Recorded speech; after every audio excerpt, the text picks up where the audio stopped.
Olá, meu nome é Esther Ferraz Cavinato e neste vídeo vou apresentar o meu trabalho de transporte de gametas e fertilização para a cadeira de Embriologia Comparada da professora Tatiana Montanari. Nesse vídeo, veremos histologia dos sistemas reprodutores masculino e feminino, fertilização e métodos contraceptivos de barreira e cirúrgicos. Em vídeos anteriores, vimos a gametogênese masculina formando os espermatozoides e a gametogênese feminina formando o ócito secundário. Neste vídeo, veremos como esses dois gametas se encontram. O transporte dos espermatozoides começa nos testículos, onde são formados. Eles são liberados na luz dos túbulos seminíferos, passam pelos túbulos retos, rede testicular, ductos eferentes, epidídimo, ductos deferentes, uretra prostática, uretra membranosa e uretra peniana. Vejamos esse processo com mais detalhes. Depois de formados nos túbulos seminíferos, os espermatozoides ainda não têm muita motilidade, apenas algum movimento vibracional. Então são conduzidos pelas contrações das células mioides peritubulares, pela correnteza do fluido testicular e por gradiente de concentração, até os túbulos retos, que são uma transição entre os túbulos seminíferos e a rede testicular. Depois de passarem por essa rede, são conduzidos aos ductos eferentes, onde estarão presentes células colunares com cílios e células cúbicas com estereocílios, que reabsorvem a maior parte do fluido testicular. Os cílios e as contrações da musculatura lisa permitem o transporte dos espermatozoides para os epidídimos, onde os espermatozoides passarão de 4 a 12 dias armazenados até a ejaculação. O epitélio é pseudoestratificado colunar com estereocílios, o que aumenta a superfície absortiva. Nesse órgão, ocorre a absorção do fluido testicular restante, da gota citoplasmática perdida pelos espermatozoides e de espermatozoides velhos. Durante a ejaculação, os espermatozoides são conduzidos pelos ductos deferentes, pelo movimento de uma camada de musculatura lisa. A porção terminal dos canais deferentes tem uma camada muscular mais delgada, que dilata-se formando a ampola, onde desembocam as vesículas seminais. Os espermatozoides são expelidos da uretra prostática pelas contrações dos músculos perineais e bulbouretrais. A uretra membranosa é circundada por um esfíncter de músculo liso e por outro de músculo estriado esquelético, que controlam a passagem da urina e do sêmen. Um par de glândulas bulbouretrais situa-se na parte posterior do bulbo do pênis, com ductos abrindo-se na porção proximal da uretra peniana. Antes da fase orgásmica da resposta sexual, liberam um fluido ligeiramente mucoso que lubrifica a uretra.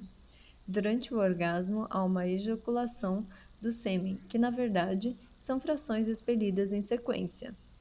A fração da próstata, os espermatozoides e a secreção das vesículas seminais. Os espermatozoides perfazem 5% do sêmen e o componente líquido, o líquido seminal, correspondente a 95%. Depois da cópula, os espermatozoides devem chegar à tuba uterina para fecundar o ócito secundário. Eles podem atravessar a cérvix lentamente, em uma velocidade de 2 a 3 milímetros por hora, levando 2 a 4 dias. Entretanto, contrações musculares no útero promovem um transporte rápido e eles alcançam as tubas uterinas entre 5 e 20 minutos após a ejaculação. Dos 250 milhões de espermatozoides depositados na vagina, apenas 5 milhões entram no útero, e destes, 50 a 200 espermatozoides alcançam o ócito secundário na tuba uterina. Para que haja fecundação, o ócito secundário deve estar na tuba uterina liberando sinais químicos que atraem os espermatozoides. A viabilidade do espermatozoide no aparelho reprodutor feminino é de cerca de 80 horas. Os espermatozoides que não fertilizam o ócito degeneram e são absorvidos. Como vimos nos vídeos anteriores, o ócito é formado no ovário e liberado na luz da tuba uterina, que é dividida em infundíbulo, ampola, istmo e intramural, como mostrado na figura. Na época da ovulação, em consequência da elevação do estrógeno, as projeções da mucosa do infundíbulo varrem constantemente o ovário, captando o ócito à medida que ele surge na superfície.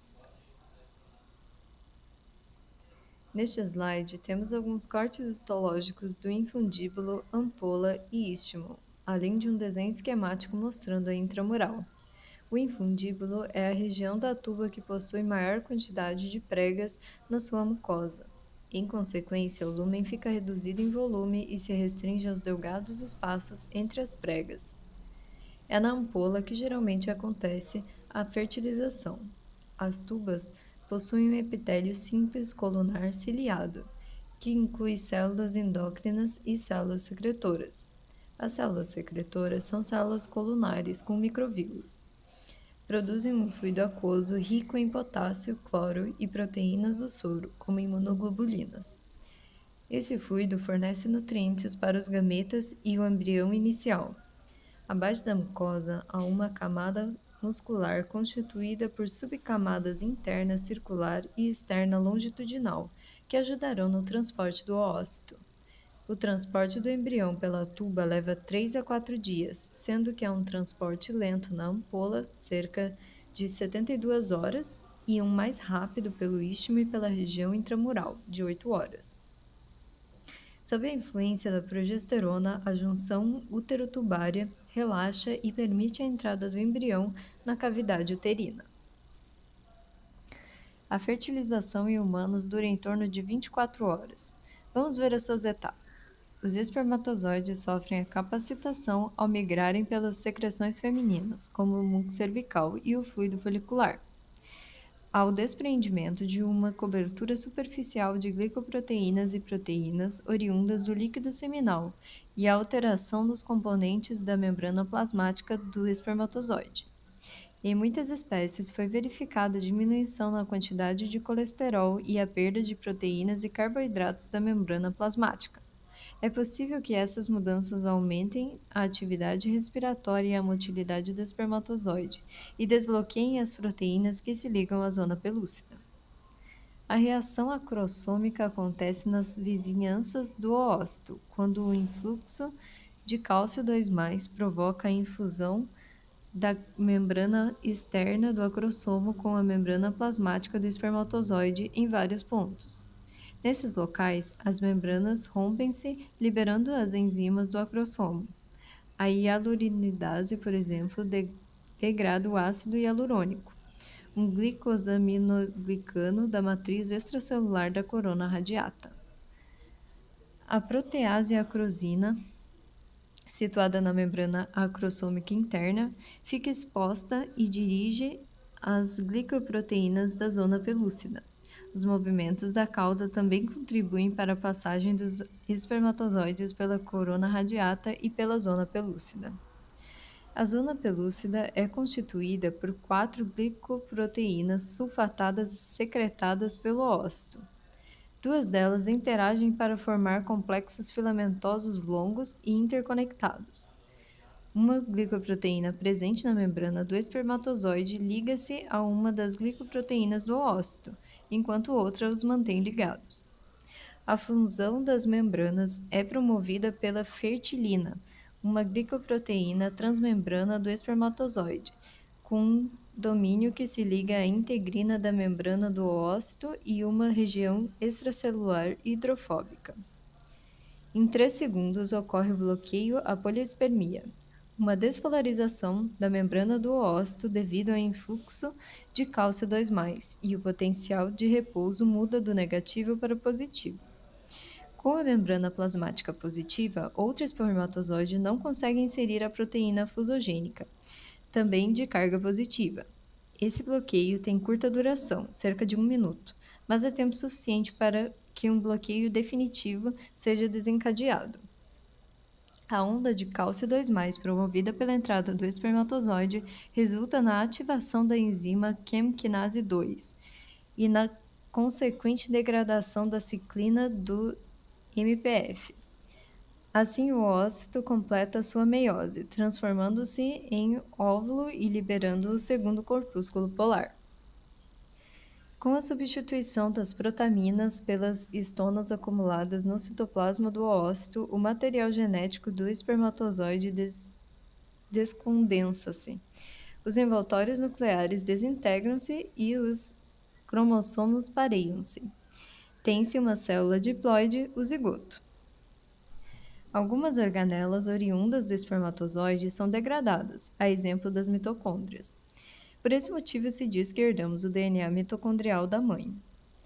Por fim, a síntese de DNA, RNA e proteínas, as reações metabólicas e a divisão celular são retomadas.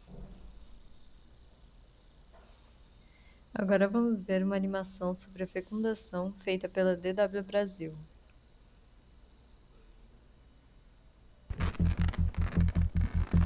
Está tão apertado, eu quero sair daqui.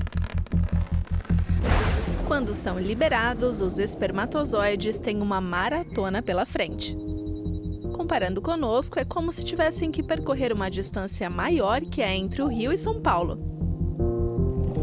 O que está acontecendo aqui? Muitos espermatozoides morrem na vagina. A região é muito ácida e as células imunológicas da mulher não matam apenas bactérias e fungos, mas também, sem querer, espermatozoides. Ainda bem que o sêmen é viscoso e denso. E nós somos muitos! Vamos, colegas! Enquanto os espermatozoides lutam para sobreviver, o óvulo desliza lentamente na direção das trompas de Falópio. Durante o orgasmo, por exemplo, a vagina, o útero e o colo do útero se contraem ritmicamente. Dessa forma, a probabilidade do espermatozoide ser sugado para o útero é maior. Uhul! Isso que é viagem! Que pena, acabou! Ainda bem que meu motor de navegação funciona.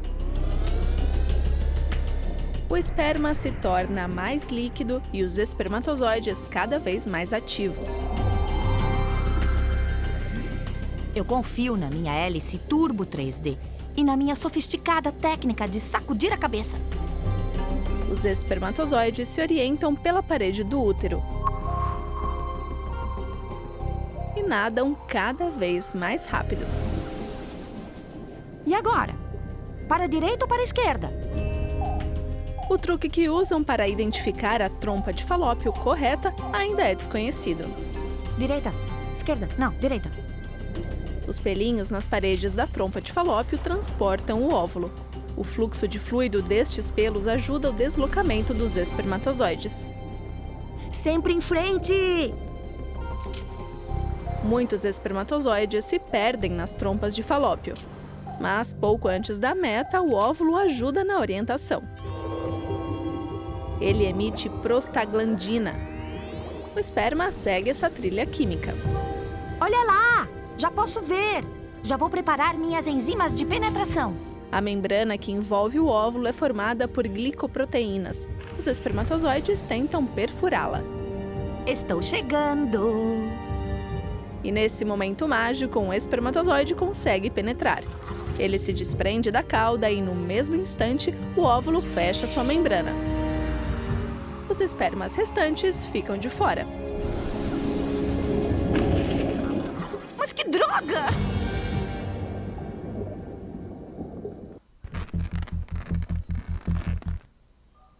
Agora que vimos como acontece o transporte dos gametas e a fertilização, vamos ver os métodos contraceptivos que foram possíveis por esse conhecimento. A camisinha é um método de barreira que hoje tem duas formas, a feminina e a masculina.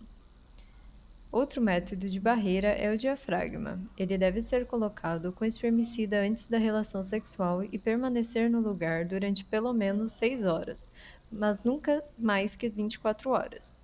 Se houver mais relações sexuais enquanto o diafragma está inserido, mais creme ou gel espermicida deve ser colocado na vagina para preservar a proteção. O diafragma pode ser lavado e reutilizado. Além dos métodos contraceptivos de barreira, temos os métodos cirúrgicos, que podem ser chamados de esterilizantes, pois são irreversíveis, apesar de vários estudos estarem procurando formas reversíveis de fazer o mesmo bloqueio entre os gametas. Nas mulheres é feita ligadura ou laqueadura de trompas, que consiste em cortar ou lacrar as trompas. Nos homens é feita a vasectomia, que consiste em cortar e lacrar os ductos deferentes. Essas foram as referências utilizadas. Obrigada por assistirem.